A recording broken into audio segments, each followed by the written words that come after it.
buksan ninyo ang inyong mga Bible sa unang Korinto, chapter 12, verse 47. 1 Corinthians chapter 12, verse 4 to 7. So, ang sabi ganito, there are different kinds of spiritual gifts, but the same Spirit is the source of them all. Iba't ibang mga spiritual na kaloob, ngunit iisa lamang ang Espiritong nagkakaloob ng mga ito. Sa verse 5 po, there are different kinds of service, but we serve the same Lord. Iba't iba ang paraan ng paglilingkod, ngunit iisa lamang ang Panginoong pinaglilingkuran. And sa verse 6, God works in different ways, but it is the same God who does the work in all of us. And last verse, sabi po doon sa verse 6 po, no, iba't iba ang mga gawain, ngunit iisa lamang ang Diyos na kumikilos sa mga tao gumagawa ng mga iyon. And then, sa verse 7, spiritual gifts is given to each of us so we can help each other. New Living Translation. Sa Tagalog po, napakaganda ng pagkakasabi. Para sa ikabubuti ng lahat, ang bawat isa ay binibigyan ng kakayahan na nagpapakitang nasa kanyang espiritu para makatulong sa kapwa niya mananampalataya. Ang ganda ng pagkakasabi ko, no? Spiritual gift is given to each of us, sa ating lahat, so we can help each other. Ayan. So mama, bibigyan natin ng diin niya. Ang ating title ngayong umaga ay Ability to Responsibility. Naniniwala ako na lahat tayo ay binigyan ng abilidad ng Diyos. Amen ba? Alam niyo, pag hindi kayo binigyan ng Diyos ng abilidad, hindi kayo gagamitin ng Lord. Dahil binigyan tayo ng abilidad ng Diyos, meron tayong gagampanang responsibilidad. Tama po? So, papansinin natin ang yung verse 7 na ating text do.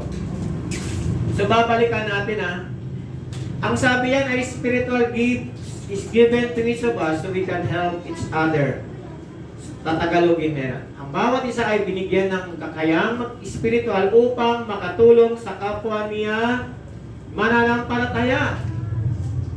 So, tandaan natin ang Diyos ang nagbibigay sa atin ng kakayahan. Hindi po ito inborn. Hindi po yan inborn. Hindi po ito kusang nasa atin nung tayo isinilang at pinili at tinawag ng Diyos. Kundi binigyan ng Diyos ang bawat isa ng kakayahan spiritual upang makatulong siya sa kapwa niya mananampalataya. Take note. Ang sabi diyan, upang makatulong sa kapwa niya mananampalataya. Let's bow our head and let us pray. Makapangyari ang Diyos, aming Ama. Tunay nga, Panginoon, kayo ang nagbibigay ng kakayanan para kami ay makatulong, makapagpalakas sa aming kapwa mananampalataya. At hindi lamang sa aming mga kapwa mananampalataya, kundi, Panginoon, sa mga tao na nangangailangan ng pagpapalakas, nangangailangan ng counseling, nangangailangan ng tulong upang sila ay lumatag, lumago. Salamat sa iyong mga salita na aming binasa, pagpalain niyo, O Diyos, at ilagay sa aming mga puso't isipan para hindi po mawala. Dago niyo yung paglingkod upang ikaw lang ang makakita. Salamat po, Diyos, sa pangalan ni Jesus. Amen and amen. Tignan niyo take note. Upang makatulong sa kapwa niya mananampalataya. Yun po ang pagsasabi niyang Biblia, hindi pabigat sa kapwa niya mananampalataya. Sabi niya dyan, hindi katitisuran ng kapwa niya mananampalataya, hindi rin naiinggit sa kapwa niya mananampalataya, kundi upang makatulong siya sa kapwa niya mananampalataya. God is the one who gives us power. God is the one who gives us the ability to produce wealth. Baka kala nyo, kaya kayo umuunlad, yung mayaman, umaasenso dahil sa inyong abilidad. Tandaan ninyo, ang Diyos ang nagbigay niyan. Dahil pag hindi kayo binigyan ng Diyos ng kakayanan na ganyan, wala. Hindi kayo aasenso, hindi kayo lalago. Hindi kayo unlad. Lagi niyong i-acknowledge, lagi niyong alalahanin na ang Diyos ang nagbibigay, kaya lagi tayong magpasalamat sa Panginoon. Amen? Ang Diyos ang nagbibigay sa atin ng strength, ng lakas. Ang Diyos ang nagbibigay sa atin ng karunungan. Ang Diyos ang nagbibigay sa atin ng kaalaman. Ang Diyos ang nagbibigay sa atin ng iba't ibang mga kaloob. Yan, kung alam nyo, marami kayong mga gifts, mga talent, skills. Ang Diyos ang nagbibigay niya dahil may mga taong gustong-gusto talaga magpagamit sa Panginoon. Open ang kanyang puso, open ang kanyang oras, kaya binibigyan siya ng maraming talento. Pero yung mga taong ayaw magpagamit sa Lord, hindi kayo makakaasa na meron kayong talent. Wala. Taga-init lang kayo ng upuan. Pero hindi ganun ang pagkatawag. Kasi ang sabi ng Biblia diyan, ang bawat isa ay binigyan ng kakayahang espiritual. So naniniwala ko, ang bawat isa sa atin dito ay merong kakayahang espiritual na ibinigay ng Diyos upang makatulong siya sa kapwa niya mananampalataya. Yun pala ang disenyo na ibinigay ng Diyos sa atin. Upang tayo umunlad at lumago. Ang Diyos ang nagbibigay sa atin ng iba't ibang kakayahan upang tayo yumaman sa material na bagay, sa espiritual na pangangailangan, maging sa mga pananalapi. Upang tayo umunlad at lumago para tayo lumakas, para tayo tumatag, para tumibay ang ating pananampalataya, uulitin ko ulit, upang makatulong tayo sa ating kapwa mananampalataya. Amen? Amen mga kapatid? Amen. Ang lahat ng ito ay para sa kaluwalhatian ng ating Panginoon. Kaya mga kapatid, ang calling po natin, ang mandato ng ating Panginoon ay ang Diyos natin ay Diyos ng isang kaayusan. Bilang pagkatawag sa atin, bilang pamilya ng Diyos, inaayos niya ang kanyang sambahayan. Kaya nga tayo binibigyan ng Lord ng kakayanan para yung mga mahihina palalakasin natin. Amen? Hindi tayo binigyan ng Lord ng kakayanan para lang laitin ang ating kapwa. Ang ating kapwa mananampalataya. Kaya nga, napakasakit bilang mga pamilya na tayo ay nagtatalo-talo. Hindi yung disenyo ng Diyos. Dapat tayo ay nagkakaisa, nagmamahalan, nagtutulungan. Kung merong maliit na bagay, give space and then magmuni-muni, ask God. Dahil pag tayo hindi humingi ng gabay ng Lord, yung ating puso kawawa. Kawawa tayo yung magsasuffer at magsasuffer din ang ating sambahayan. Tandaan natin to, kung ano ang ginagawa ng puno, yun yung bunga. Kung ano yung tinatanim, yun yung aani. Kaya nga napakaganda na lalo na ngayong bagong taon, 2025, asamin natin na makapagpalakas tayo o magamit ang ating buhay sa iglesia na may tuturo ko sa inyo. Ito. Mga kapatid, this is our calling and God mandated us to do. Hindi yung mandato, ito yung mandato ng Diyos sa ating bilang isang pamilya na nagtutulungan, hindi nagtatalo-talo. Nagmamalasakitan, hindi nagkakasakitan. Nagmamahalan, hindi nag-aalmahan. Dahil ang Diyos natin ay Diyos ng kaayusan, Diyos ng kapayapaan at Diyos ng pag-ibig. Amen? Hello? Napakabuti ng ating Panginoon. Kaya kapatid, kaya nga kung binigyan tayo ni Lord ng responsibility, siguradong bibigyan tayo ni Lord ng ability. Naku natin, yun yung ano dito eh. Binigyan tayo ni Lord ng responsibility, bibigyan tayo ni Lord ng ability to meet that responsibility. Amen? Hindi tayo iniiwan ng Lord. Lagi tayong panalo. Dahil disenyo ng Diyos yan. Ginawa niya yan eh. Ability to produce wealth, ability to help people, ability to serve our living God. Yan, puro yun ang ability na binigyan ng Lord. Ability to serve our Christian brothers and sisters. ability to teach yan. Kagaya ni Ate Mildred doon, nagtuturo. Pero naniniwala ko lahat kayo may gift kayo. Kayo ang sabi ng Lord, binigyan tayo ng kakayanan. Dapat gamitin natin yan mga kapatid. Mamaya ituturo natin. Ability to disciple others, ability to understand. Tingnan nyo po ito. 1 Corinthians chapter 14 verse 12. Tingnan nyo po sabi. So if you are desiring the things which the Spirit gives, let your mind be turned first to the things which are good to the church. May Tagalog po ako nilagay para mas mauunawa natin. Yamang nananabik kayo sa mga kaloobang espiritual, nasahin ninyong lumago sa mga kaloob na makapagpapaunlad sa iglesia. Nakuha natin yung disenyo ng Diyos, nasahin daw natin na lumago sa mga kaloob na makapagpapaunlad ng iglesia. Nakakalungkot Maraming mga church ngayong panahon na imbis na tumulong, magamit sa simbahan, hindi. Binabagsak nila yung simbahan. Unang-unang tinitira pa nga pastor Malungkot yun. Alam niyo yung mga gawain na kaya hindi ang gawain ng Diyos. Siyempre gawain niya ng kaaway. Nakuha natin mga kapatid, yung church na nilagay ng Lord na para paunlarin, makatulong tayo, yung iba naman, yung kanilang gift, ibang gift nila. Ibang gift nila, walang kapayapaan ang puso nila. Ang gift nila yung sirain. Yung magbalita ng hindi magandang balita. Nakuha natin yung disenyo ng Lord, yamang nananabik tayo sa mga kaloobang espiritual. Nasahin daw natin na lumago sa mga kaloob na makapagpapaunlad sa iglesia. Dapat ang ating mindset, ano ang maitutulong ko sa church? Tanggalin natin, ubarin natin, alisin natin sa ating isipan yung mentalidad na ano ba ang makukuha ko sa simbahan.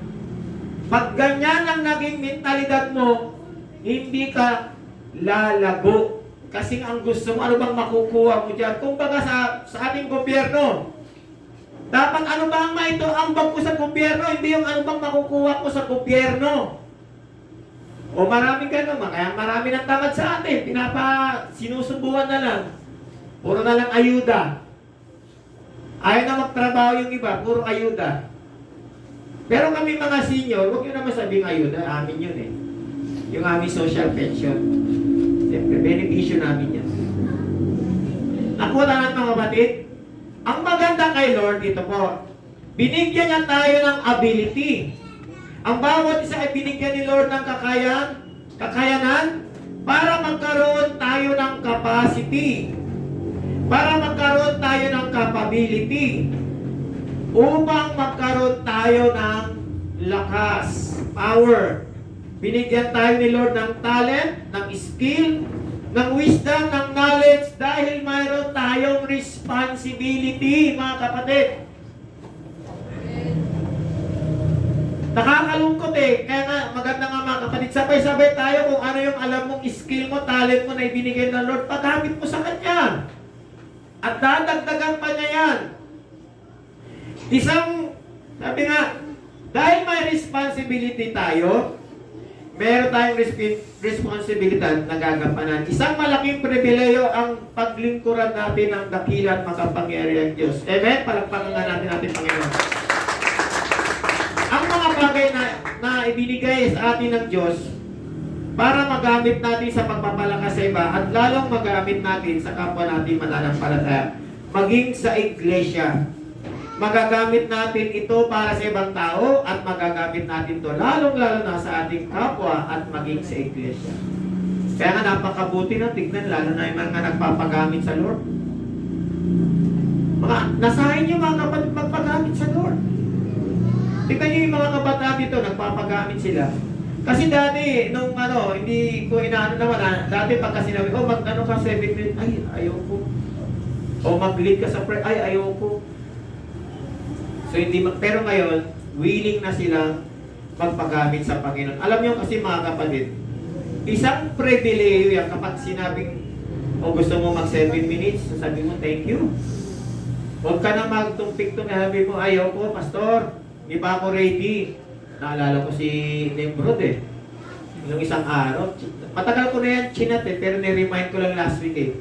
Sabi ko, yung, pa-remind lang ikaw na sa Sunday.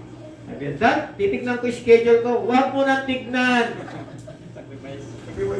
Huwag mo nang tignan, siguraduhin mo na. Oh, pero sigurado naman daw siya. Kasi pag nauna yung mga ganting na schedule ko, matagal ko na yan sinabi. Isang buwan na yan eh. Di ba? So alam nyo na yun. Hindi yung pag malapit na titignan ko yung schedule ko. Parang ayaw nyo kay Lord. Dapat unahin natin si Lord. Amen, mga kapatid? Responsibility means accountability. Obligation. Tas, meron tayong apelido lagi nasasabi yung apelido ni Ate Bilan eh. May burden na tayo. May burden ka na, kapatid. Ako, ikaw, tayong lahat sa ating kapwa mananampalataya at sa iglesia, meron tayong burden. Meron na tayong ibang kabigatan. Nakukuha din kasi kapag wala kayong kabigatan sa iglesia, wala lang. In and out lang tayo. In and out, pero sa susunod, yung mga i-chat ko yung mga bago, bibigyan ko kayo ng 7 minutes mag-ready kayo Pagka chinat ko kayo, wala sasabihin, busy ako pastor, sige kayo. Puro kayo busy, ayaw nyo mag-mayor. Oh. Puro busy. Tingnan nyo si Timothy. 1 Timothy 4:12-13, tingnan nyo yung kanyang Sabi sa kanya ni Apostol Pablo, don't let anyone think less of you because you are young. Ang sabi ni Apostol Pablo sa kanya. Kasi disciple niya yan, mini-mentor niya. Anak niya sa Panginoon. Ang sabi ni Apostol Pablo, be an example to all believers in what you say. In the way you live. In your love, your faith, and your purity. Verse 13, until I get there, focus on reading the scriptures to the church, encouraging the believers and teaching them. Tignan niyo lahat na tinuturo ng Apostol Pablo kay Timothy. Bata pa si Timoteo. Pero tinuturuan na ni Pablo kung paano siya mamuhay, kung paano siya magsalita, kung paano niya turuan ang kapwa niya mananampalataya. Sa Panginoon, walang matanda, walang bata. Iba't ibang edad ang tinatawag ng Panginoon. Meron siyang tinawag na maedad na, matanda na bago nagpastor, maedad na bago naging evangelist. At meron naman siyang tinawag na mga bata. Iba't ibang edad ang kanyang tinatawag, pero lahat nagagamit yan sa Panginoon. Hindi yun, pastor, bata pa ako. Pag tinawag ka ng Lord, sumunod ka na. Huwag ka nang umatras. Hello? Tignan niyo yung Bible, pagka tinawag sila ng Panginoon, sabi ni Moses, Lord, hindi ako marunong magsalita. Sabi niya, tumigil ka nga Moses, sino ba gumawa ng bibig mo? Sabi niya, utala ko. Sabi naman ni Moses, walang problema dyan. Sabi ni Lord, tawagin mo yung kapatid mo si Aaron, siya yung magiging spokesperson. Si Lord Pag tinawag tayo, tinawag ka ng Panginoon, magpo-provide si Lord. Amen? Amen. Mga kapatid, patuloy po natin gamitin ang kakayalang ibinigay sa atin ng Panginoon para tayo ay makapagpalakas sa kapwa nating mananampalataya. Ito na. 1 Timothy 4:14-16. Do not neglect the spiritual gift you received through the prophecy spoken over you when the elders of the church laid their hands on you. Marami sa inyo, siguro yung iba, nalilay hands na rin na gano'n. Pinapatungan ng kamay, tapos pinagpipray. Ang sabi na, give your complete attention to this matters. Throw yourself into the task so that everyone will see you progress. Bigyan daw natin ito ng pagpapahalaga. Ang sabi nito sa Tagalog, ito, huwag mong pababayaan ang kaloob ng Espiritu na ibinigay sa iyo ng magsalita ang mga propeta at ipatong sa iyo ang mga pinunos ng iglesia ang kanilang kamay. Verse 15, isagawa mo ang mga ito at pag-ukulan mo ng panahon upang makita ng lahat ang iyong paglago.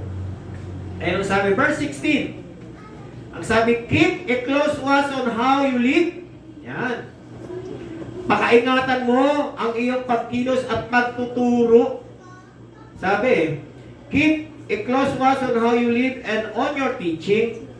Stay true to what is right for the sake of your salvation and the salvation of those who hear you.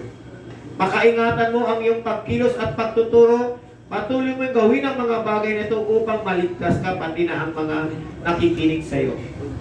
Nakakalungkot, maraming mga gifted nung araw, nung panahon na mga mananampalataya, mga manggagawa ng Panginoon, mga pastor, pero namali ang landas. Dahil sa sobrang talino, alam niyo mga kapatid, kapag itong sobrang talino na to, hindi natin to ibinigay sa Lord, hindi natin to pinababantayan sa Lord. Lalaki ang ulo ng tao, ang puso niya payat. At yung mga katuruan, kung ano-ano lang ang tinatanggap na katuruan, kaya sila naliligaw. Dito tayo magbase para hindi tayo mawala dito. Kung ano yung sinabi ng Biblia, panghawakan natin, pero meron nagtuturo, pero kung iba na yung kanilang interpretasyon, mawawala tayo. May mga nagtuturo ngayon, ang kanilang Kristo babae. May nagtuturo ngayon, Diyos Ama na lang. Si Kristo, hindi siya ang tawag sa kanya, Ama rin. Oneness. So mag-ingat tayo mga kapatid, ang ating itinuturo dito, tayo ay Trinitarian. God the Father, God the Son, and God the Holy Spirit. Tandaan nyo, Trinitarian tayo. Triune God. One God, pero tatlong persona. Yan ang itinuturo natin. At meron tayong nakapaskil dyan. Ayun tignan nyo, statement of faith. Yan. Meron akong mga ganong kalit, pwede ko kayong bigyan kung gusto nyo humingi. Yun yung sinusunod natin lahat. Hindi tayo pwedeng lumayo doon. Statement of faith, kailangan niya bawat simbahan. Kaya yung mga kasama natin, yung mga evangelical, pare-pares kami ng statement of faith. Pero hindi tayo nagpo-compare, pero pare-pares kami yung sinusunod. Iisa yung ating belief and pananampalataya sa Panginoon. Ito, malapit ako. 3 major points sa ating teksto na nakita ko. Ito yung gusto kong bigyan natin ng pagpapahalaga. 3 major points. Number 1, napakahalaga niyan, yung attitude. Yung pag-uugali. Binigyan nga tayo ng kakalayan, mayabang naman tayo. Dapat hindi tayo magiging mayabang, binigyan tayo ng Panginoon, dapat mapagpakumbaba tayo. How to behave? Verse 12, sabi nga doon, huwag mo ngayang hamakin kanino man dahil sa iyong kabataan sa halip. Sikapin mong maging halimbawa sa mga mananampalataya. Sa iyong pagsasalita, pag-uugali, pag-ibig, pananampalataya at malinis na pamumuhay. Ito yung kay Paul perspective. Ito yung pananaw ni Apostol Pablo. Naikli na po ito, malapit na. Number 2. Ito po yung points, duty. What to do? Siyempre, maganda yung binigyan ka Lord ng kakayanan. Anong gagawin mo? Verse 13. Ang sabi doon, until I get there, focus on reading the scriptures to the church, encouraging the believers, and teaching them. Habang wala pa ako riyan, sabi ng Apostol Pablo kay Timothy, iungkol mo ang iyong panahon sa pagbabasa ng kasulatan sa harap ng maraming tao sa pangangaral at pagtuturo. Read scripture. Ano pa? Exhort scripture. And then number 3, teach scripture. Amen? Kung ninanasan natin na maging tagapanguna, kung ninanasan natin magamit tayo ng Panginoon, huwag kayong titingin doon sa title. Mahirap yan. Marami kasing mga mananampalataya nakatuon ang kanilang sa title, titulo. Pag sila ay na pastor na, minsan nagiging mayabang. Kung sila ay leader na, elder na, mayabang, dapat hindi tayo ganun. Kung ano tayo tinawag ng Panginoon, ganun lang tayo. Dahil tanda natin mga kapatid, ang lahat ng nagpapakumbaba, itinataas ng Diyos. So dapat kung kayo ay nagkaroon ng promotion, inangat kayo ng Lord, bisip pa rin ang pag-uugali natin. Huwag tayong mayabang. Hindi yung, pastor na ako, hindi ko kailangan mag-finish yan, hindi ko kailangan maghawak-hawak ng kaldero, plato dyan, hindi. Kung saan ka tinawag ng Lord dati, ganun ka pa rin hanggang ngayon. Dapat hindi nagbabago. Amen? Maging good example ka. At ito yung pinakamaganda na duty natin. Ito po. No devotion, no promotion. Alam ka naman na hindi ka nga nagdi-devotion para ka mapupromote. Kaya mga kids, mga worship team, no, ito yung leader nila si Kuya Kenan. Devotion, ha? Ito, devotion. Walang promotion, hindi ka nga nagdi-devotion, gusto mo nga rito kumanta. Hindi pwede. Ano yan? Papakita mo lang yung talent mo, pero sa totoo lang, hindi maayos yung relasyon mo sa Lord. Kulang. Ano pa? No devotion, no exhortation. Tandaan nyo lang kayo, di ba? Meron kayo ng worship team. Pag Saturday, meron kayo sino yung na-assign. So, wag lang dito, ha. Dapat sa bahay ninyo, meron na kayong devotion. Ready na kayo bago ipipresent nyo sa kapwa nyo, ha? Hindi yung pagdating sa kala mag-aalukan, ano ba yung share ko ngayon? Ano ba yung share ko? Nakuha natin? Nakuha natin? Amen. Okay. No devotion, no position. Amen? Ngayon, kung gusto nyo talagang ma-promote kayo, pasok kayo sa DSWD. Maganda doon. Kasi ang nagtatrabaho sa DSWD, ito po yun. Don't serve without dedication. DSWD. Don't serve without dedication. Amen? Number 3, determination. Determination. Ang sabi po sa how to continue, verse 14 to 16, do not neglect the spiritual gifts you received through the prophecies spoken over you. When the elders of the church lay their hands on you, give your complete attention to these matters. Yun ang maganda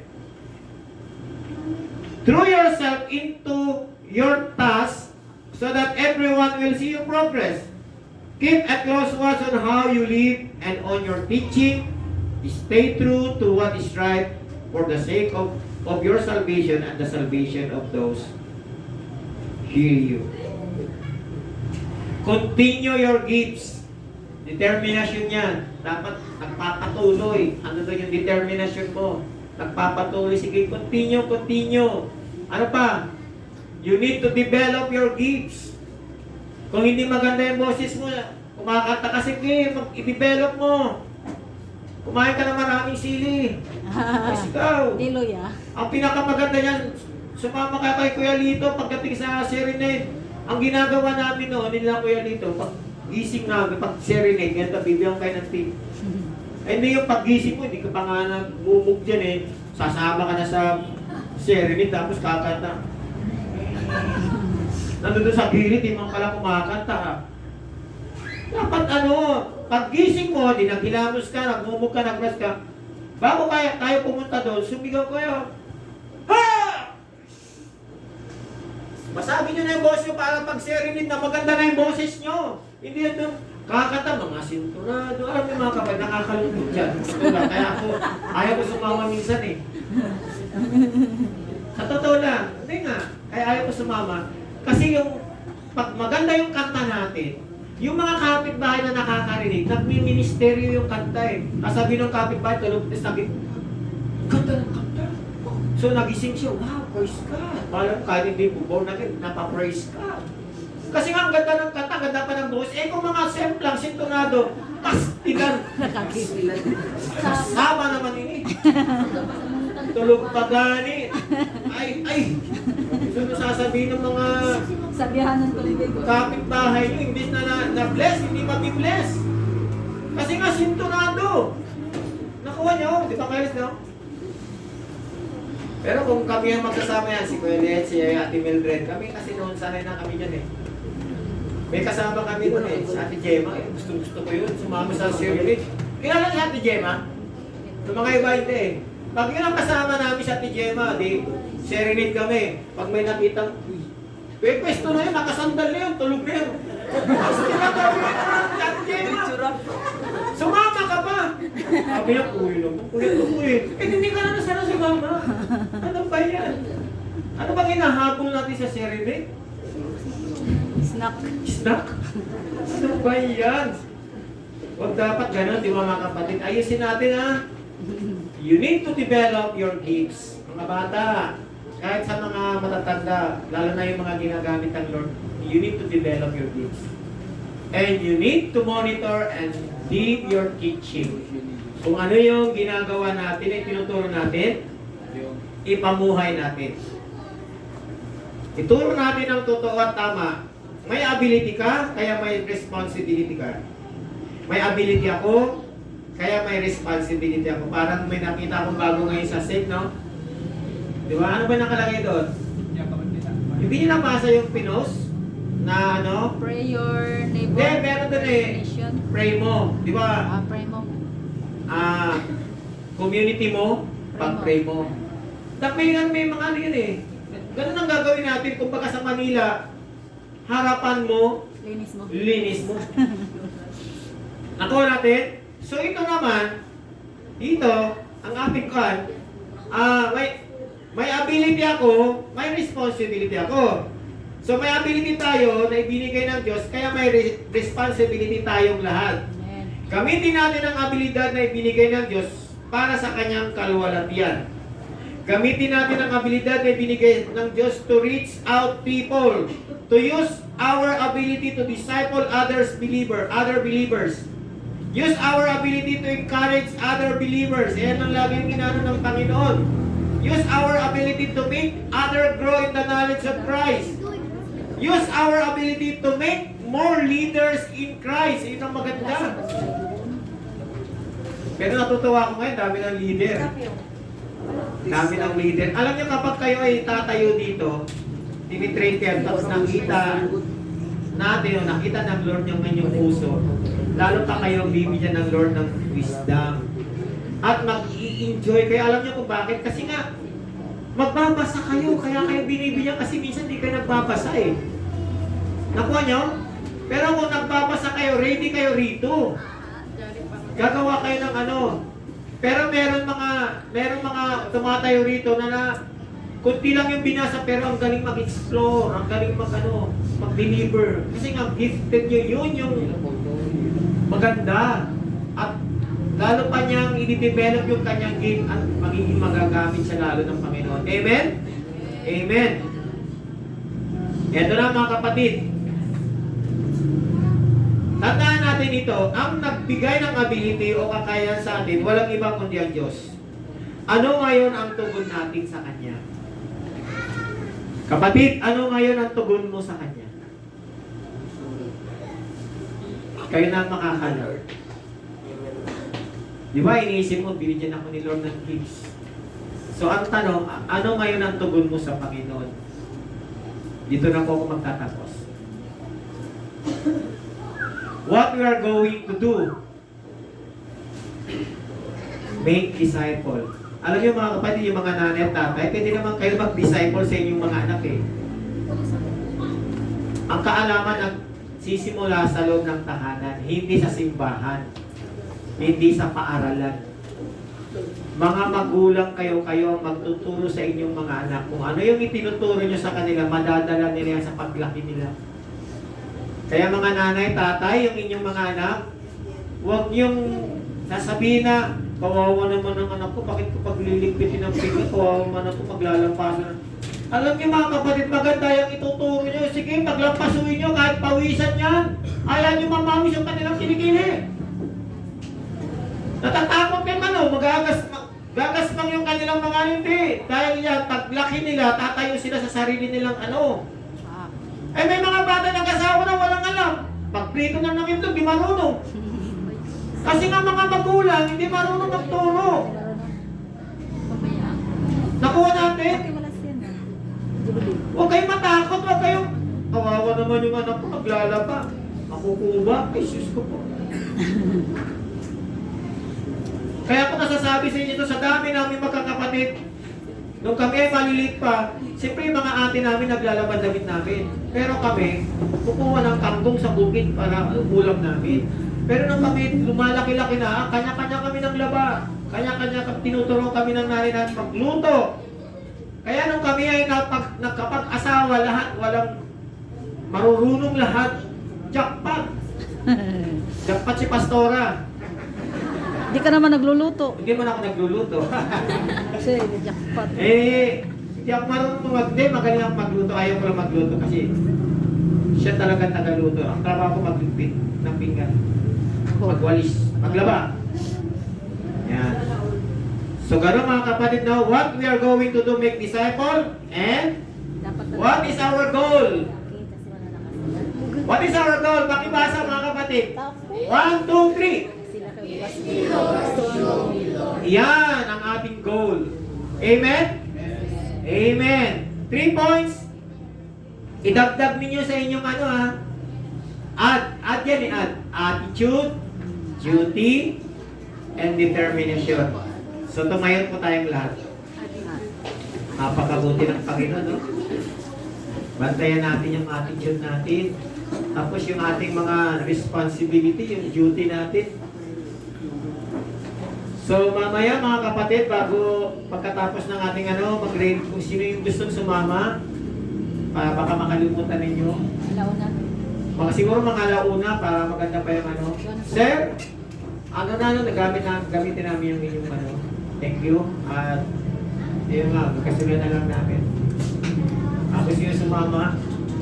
Kasi mahirap yung doon na nga kami, may tatawa, Pastor, wait, hindi pwede gano'n, naghihintayan pa, mamaya maalon di maganda panahon. Ngayon kung hindi kayo sasama, wala namang problema.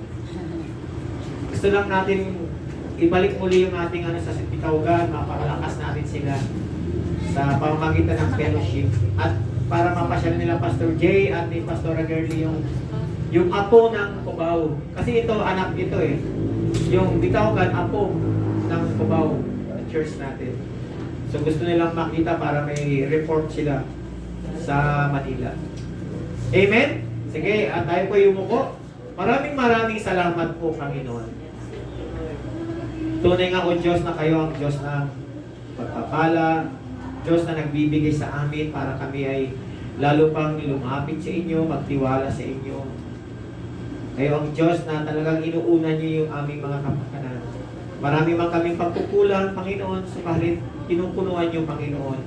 Salamat po, Diyos, na amin pong idinadalangin, O God, na lagi niyo kami tuturuan, sasamahan, ipakita niyo ang tama, Panginoon, na landas na gagawin namin.